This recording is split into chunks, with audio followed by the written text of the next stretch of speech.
में महल का सीन दिखा रहता है जहाँ पे क्राउन प्रिंस पैसियन वो तो भागी जा रहा था। वो कहता है जल्दी करो ना गेहम, यही मौका है, हमें बात करनी चाहिए।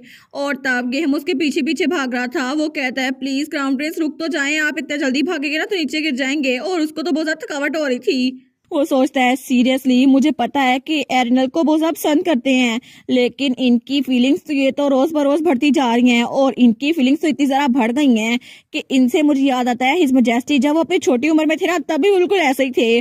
और ऐसा लगता है कि उस टाइम तो ये बहुत ज्यादा इंटेंस था, क्योंकि एम्परर एडवर्ड वो तो क्राउन प्रिंस थे ना तब भी बहुत ज्यादा वुमनाइजर थे और लोग उनको बहुत ज्यादा नापसंद करते थे। लेकिन लड़कियों में वो बहुत ज्यादा मशहूर थे जब तक उनकी नजर एम्प्रेस एजीनी पे नहीं पड़ी। और तब उन्होंने पहली बार एम्प्रेस एजीनी को देखा था और उनको देखते ही उनको लव एट फर्स्ट साइट हो गया।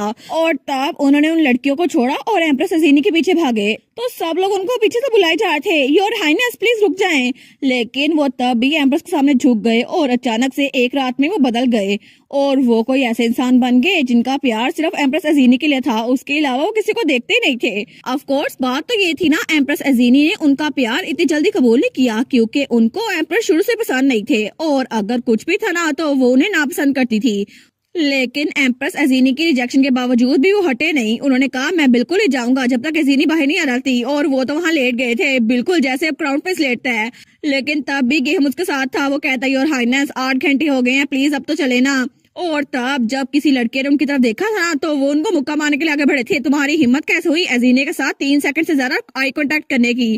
तो पीछे से गेहम रोकता रह जाता है। वो कहता है योर हाइनेस आपको उनको नहीं मारना चाहिए। लेकिन एम्परर ने कभी भी गिव अप नहीं किया और मैं उनको रोकता रह जाता था योर हाइनेस, क्योंकि पूरे एम्पायर में किसी के पास इतनी पावर नहीं थी कि उनको रोक सके। हर कोई इंतजार कर रहा था कि ये अनरिक्विटेड लव आखिर में खत्म हो ही जाए। लेकिन एक दिन उन्होंने चाकू अपनी गर्दन पे रखा और तब वो बहुत ज्यादा रो रहे थे। और तब उन्होंने रोते हुए कहा अगर एजीनी मैं तुम्हारा प्यार नहीं पा सकता तो फिर मुझे जिंदा रहने की कोई जरूरत नहीं है, मैं इससे अच्छा मरना ही पसंद करूंगा। और ये सब कुछ एम्प्रेस वहाँ खड़ी देख रही थी और तब बारिश हो रही थी, लेकिन एम्प्रेस के हाथ में अम्ब्रेला पकड़ी थी।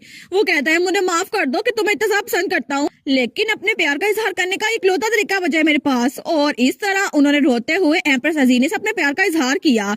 लेकिन एम्प्रेस उन्होंने वो अम्ब्रेला छोड़ी और तब उनके पास आई। उन्होंने कहा अब रोना बंद करो क्योंकि मैं तुम्हारी फीलिंग्स को एक्सेप्ट करती हूँ। और इस तरह फाइनली एम्प्रेस एजीनी उनके दिल में भी उनके लिए जगह बन गई। लेकिन उससे पहले तो एम्परर ने बहुत सारी चीजें की थी जब वो क्राउन प्रिंस थे। और एक बार तो उन्होंने खुदकुशी करने की भी कोशिश की थी। उन्होंने कहा था कि मेरा प्यार उसके लिए बढ़ता जा रहा है, इसलिए इस मैडनेस को खत्म करने के लिए मुझे मरना ही होगा। लेकिन थोड़ी देर बाद ही एम्प्रेस एजीनी को किसी ने घर से बुलवा लिया था कि प्लीज उनको रोके। और सारे एडवाइजर उनके पीछे पड़े हुए थे, प्लीज नीचे उतर आए ना, ये सब कुछ ना करें।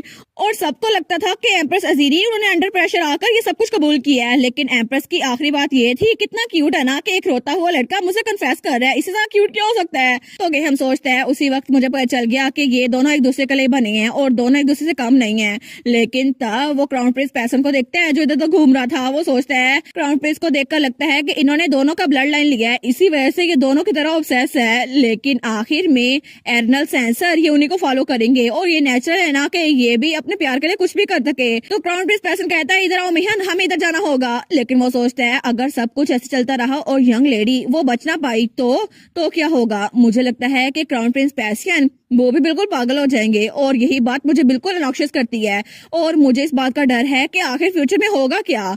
और तभी दूसरी तरफ हमें वलैर दिखा रहता है, हमारी हीरोइन का डैड। तो तब वो एक जगह पे पहुंचता है तो तभी वहां पर कोई कहता है बहुत दिनों बाद मिले वलैर। और वो था क्राउन प्रिंस का फादर यानी कि एम्परर एडवर्ड। वो कहता है जी आपसे भी बहुत दिनों बाद मिले हैं ना योर मैजेस्टी एडवर्ड। और तब एम्परर थोड़ी देर बाद वहां सोफे बैठ गया था। वो कहता है फाइनली तुम मुझे मिल ही गए। आखिर पिछली बार जब तुम मुझे मिले थे बस रिपोर्ट देके वापस क्यों चले गए और आखिर तुम्हें मेरे साथ बात ही क्यों करनी थी अगर इतनी जल्दी जाना था तो वलैर कहता है योर मैजेस्टी अगर आपको ये सब कुछ करना ही था ना तो आपको सबसे पहले टी पार्टी को अटेंड करना चाहिए था। तो एम्परर चिल्ला कहता है मैं भी वहां जाना चाहता था, तुम्हें पता भी है मैं कितना ज्यादा वहां पे जाना चाहता था। मेरी प्यारी बेटी और मेरे बेटे वहां पर होते, मैं तो सच में उन तीनों को देखना चाहता था। और इसके अलावा एम्प्रेस एजीनी वो भी कितनी प्यारी लग रही होंगी ना, जब मैं उनको नहीं देख रहा था वो कितनी प्यारी लग रही होंगी। और तब वो कहता है सच में तुम सब ने उनको देखा है लेकिन मैंने खुद अपनी फैमिली को नहीं देखा उस दिन। तो तब वलैर कहता है बस कर दे, फिक्र ना करे, हर मजैसी ने पहले मुझे बाहर निकाल दिया था क्योंकि उन्होंने उन्होंने मुझे कहा था क्या हो अगर आप हिज मजैसी से जाके मिले, और इसकी ट्रांसलेशन ये थी कि अगर तुम यहाँ से ना गए ना तो मैं तुम्हें बाहर निकाल दूंगी, और उनका यही मतलब था। तो एम्पर कहता है अच्छा अच्छा ठीक है, मैं तुम्हें माफ कर देता हूँ, मैं इतना खुले दिल का जो हूँ। वो कहता है थैंक यू मजेस्टी। लेकिन तब वलैर कहता है और ये सब कुछ करना बंद कर दे, वैसे भी हम लोग दो ही हैं यहाँ पर, तो ये सारे नाटक करना बंद कर दे, अब मेरे सामने एम्पर नहीं है। तो एम्पर कहता है ठीक है, तो मैं सीरियस बात पे आता हूँ, मुझे ये बताओ कि आखिर तुम्हारा उस इंसान से मिलना वो कैसा गया, और वो एक चर्च की बात कर रहा था। लेकिन तब वलैर वो थोड़ा सीरियस हो गया था, वो कहता है बहुत अच्छा गया, और उसी वजह से तो मैंने वो ड्रैगन पकड़ाना ताकि मैं उस पर अच्छा इंप्रेशन डाल सकूं। तो एम्पर कह रहा है क्या अच्छा तुमने इसीलिए ये सब कुछ किया, मुझे कोई आइडिया नहीं था, मैं सोच रहा था पता नहीं तुमने क्यों किया है, आखिर तुम्हें एक ड्रैगन को मारना क्यों ही जरूरी था, और इसी वजह से ये सब कुछ हो गया। हालांकि तुमने वो ऑफ साइलेंस लिया हुआ है लेकिन उस सब का विटनेस मैं भी था ना, तो तुम्हें कम से कम मुझे बताना तो चाहिए था ना। तो वलैर कहता है आखिर मैं क्यों बताता। तो एम्पर कहता है हाँ मैं एक्सपेक्ट कर ही रहा था कि तुम मुझे कुछ नहीं बताते, लेकिन वो ड्रैगन उसका बाय प्रोडक्ट, उसकी वजह से मेरा सर दर्द हो गया है। हर कोई एम्पायर में और एम्पायर से बाहर उसके बारे में बात कर रहा है, और स्काई टावर तक ने मुझसे कॉन्टेक्ट किया कि उन्हें ड्रैगन का ब्लड चाहिए, और उन्होंने तो ऑक्शन के लिए लाइन भी फिक्स कर दी है, और आगे जो फाउंडिंग फेस्टिवल आ रहा है ना उस दिन भी ये सब कुछ होगा, लेकिन मुझे पता नहीं था कि इतने हाई रैंक मेजेस भी इसमें इंटरेस्टेड होंगे। तो वलैर कहता है फाउंडिंग फेस्टिवल, अच्छा। तो एम्पर कहता है अच्छा अगर ये सब कुछ है तो फिर जो कुछ बचा है ना एम्पिरल फैमिली भेज दो, और इसका सारा मुआवजा तुम्हें मिल जाएगा, अच्छे से पैसे दूंगा तुम्हें। तो तब एम्पर कहता है वलेर तो मेरी बात का जवाब क्यों दे रहे। तो वलेर कहता है मुझे उससे भी अहम बात पूछनी है एडवर्ड, मुझे ये बताओ कि क्या तुम्हारा बेटा मेरी बेटी को पसंद करता है। तो एम्पर वो फ्रीज हो गया था, लेकिन तभी वहाँ बिल्कुल खामोशी थी। तो वलेर कहता है मुझे बताओ एड, मैं तुमसे कुछ पूछ रहा हूँ। तो एम्पर कहता है वो मेरे ना मीटिंग का टाइम हो गया, मैं यहाँ चलता हूँ। वो बेचारा तो डर गया था। तो वलेर कहता है मैं तुमसे पूछ रहा हूँ क्या तुम्हारा बेटा क्राउन प्रिंस मेरी बेटी एरन को पसंद करता है या फिर नहीं। तो एम्पर कहता है देखो ना मैं तुमसे कितनी बातें करने में बिजी हो गया, मैं निकलता हूँ, बाकी के ड्यूक भी मेरे इंतजार कर रहे होंगे, मैं थोड़ी देर में आता हूँ। तो तब वलेर को तो गुस्सा आ था, वो कहता है मैं तुम्हारा दिमाग क्लियर ना कर दूं, आखिर तुम यहाँ से भाग क्यों रहे हो। तो तब एम्परर उसको तो पसीना आ रहा था, वो कहता ठीक है मैं यहाँ बैठ जाता हूँ, आप मेरा दिमाग में क्लियर करना। सबसे पहली बात मुझे ये बताओ तुम्हें ये बात पता कैसे चली, और आखिर तुम्हें ये बताया किसने है, आखिर ये सब कुछ तुमने कहाँ सुना। तो तब वलेर कहता है मैंने किसी से नहीं सुना, मैंने बस उसको देखा था जब पार्टी वाले दिन तुम्हारा बेटा मेरी बेटी के पास आया था, और वो बहुत ज्यादा परेशान लग रहा था, लेकिन तब उसी वक्त एक नजर में मुझे पता चल गया कि तुम्हारा बेटा क्राउन प्रिंस मेरी बेटी के पीछे पागल है। तो एम्पर कहता है अच्छा, तो दूसरे लफ्जों में कहें तो इसने ये सब कुछ खुद टी पार्टी में देखा था, लेकिन थैंक हेवन कि अजीरी ने इसको बाहर निकाल दिया, वरना जो होता ना उसको तो मैं भी इमेजिन नहीं कर सकता। जब क्राउन प्रिंस और वलेर आमने सामने होते फिर तो इन दोनों का मैच बहुत ज्यादा खतरनाक होता, लेकिन फिर भी अब मुझे पता है कि मेरा बेटा कैसा फील करता है, तो एक फादर के तौर पर मैं पीछे नहीं हट सकता। तो तब एम्पर वो सीरियस होते हुए कहता है ठीक है, मुझे ये बताओ क्या मेरा बेटा इस काबिल नहीं है, और वैसे भी अच्छा नहीं होगा अगर हम दोनों इनलाज बन जाए तो वलेर कहता है एड मेरी बात गौर से सुनो, मुझे लगता है कि तुम्हारा सेंस ऑफ ह्यूमर बहुत ज्यादा डेवलप हो गया जब मैं यहाँ पर नहीं था। तो एम्पर कहता है मैं तो बिल्कुल सीरियस हूँ, लेकिन तब वो तो बिल्कुल खामोश हो गया था और दोनों तब कुछ नहीं बोलते। लेकिन तभी वलेर उठते हुए कहता है कि मैं तुम्हें जान से ना मार डालूं। तो एम्पर कहता है नहीं तुम्हें ये सब कुछ करने की जरूरत नहीं है, मुझे लगता है ग्रैंड ड्यूक हेल्बर्न अभी टाइम जाने का हो गया मेरा, ठीक है, और वैसे भी तुम एक एम्पर को ऐसे धमकी नहीं दे सकते, 6 सालों बाद यहाँ पर आए हो और अगर मुझे मार दिया ना तो सब लोग तुम्हारे खिलाफ हो जाएंगे।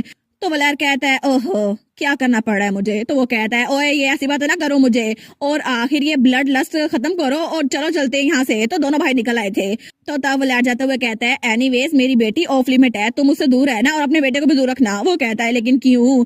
तो वलेर कहता है क्योंकि मेरी बेटी वो खुशियां डिजर्व करती है। तो एम्पर कहता है तुम्हारा कहने का मतलब है कि एरनल की कंसेंट पहले आती है, मतलब हमें उससे पूछना पड़ेगा। वो कहता है नहीं मेरा कहने का मतलब है जब तक मैं मर नहीं जाता तुम उससे दूर रहना और अपने बेटे को भी दूर रखना है, और उसको इस एम्पियर फैमिली में आने नहीं देना मैंने। तो एम्पर कहता है ओ माई देखो जरा कौन बात कर रहा है, और ऐसा लगता है कि तुम पैलेस के मास्टर को जानते नहीं हो, यहाँ का मास्टर मैं हूँ, तुम मेरे सामने ये बात कर रहे हो। तो वो कहता है चाहे कुछ भी हो जाए मैं अपनी बेटी को इस डर्टी पॉलिटिक्स में शामिल नहीं होने दूंगा। और तब वो दोनों वहां जा रहे थे क्योंकि दोनों बहुत अच्छे दोस्त थे। वो कहते हैं ठीक है, लेकिन दोनों को ये बात पता नहीं थी कि जो बात वो लोग यहाँ पर खत्म करके गए थे और उसको फ्यूचर के लिए छोड़ दिया था, कुछ ही घंटों बाद वो बात उनके सामने आ गई थी क्योंकि क्राउन प्रिंस पैसियन वो वलेर के सामने खड़ा था। वो कहता है मैं आपको कभी माफ नहीं करूंगा ग्रैंड ड्यूक हेल्बर्न। तो वलेर एरनल का फादर वो स्माइल करते हुए कहता है अच्छा, और अगर तुम मुझे माफ नहीं करोगे तो आखिर तुम क्या करने वाले हो क्राउन प्रिंस। और एम्पर बेचारे को तो पता ही नहीं था कि कुछ ही घंटों बाद वलेर और उसका बेटा आमने सामने आ चुके हैं, और जिस बात का डर था ना उसे वो ही होने वाला है। और इसी के साथ ये वाला पार्ट यहीं पर ख़त्म। तो आप लोग बताइएगा आप लोग को ये पार्ट कैसा लगा, और वीडियो को लाइक और चैनल को सब्सक्राइब लाजमी कीजिएगा। बाकी वीडियोस का लिंक भी स्क्रीन पर नज़र आ रहा होगा, तो काइंडली उनको भी चेकआउट कर लें। और thank you so much for watching my videos. Stay safe, bye bye.